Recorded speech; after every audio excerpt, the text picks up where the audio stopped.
ជ្រៃក្រឹមដែលមុំចងទង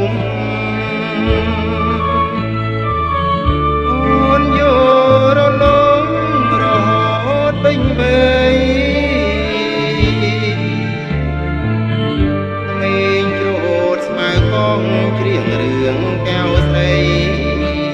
អ្នកគូផងល្បីថាអូនស្រស់ណាស់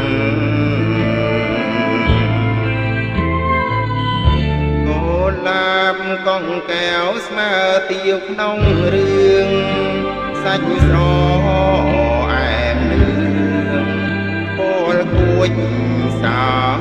ច្បាស់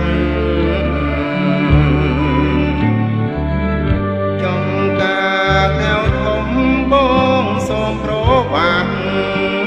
កែវឲ្យធំបាក់ដីគេជាប់គ្នា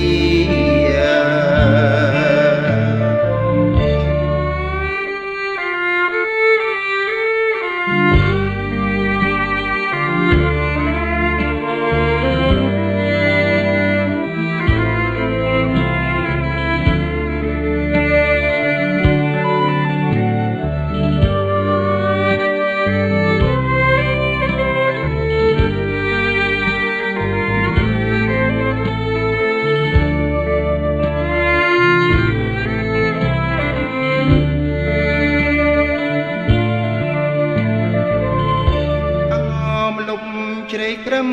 ដែលមុំចងទងអូនយករលងរហូតពេញវ័យ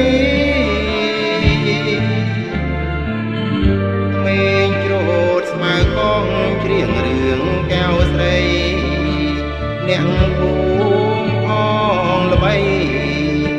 ថាអូនស្រស់ណាស់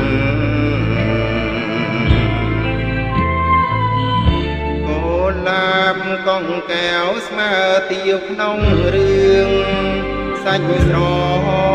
អែមលឿងពលគួចសោ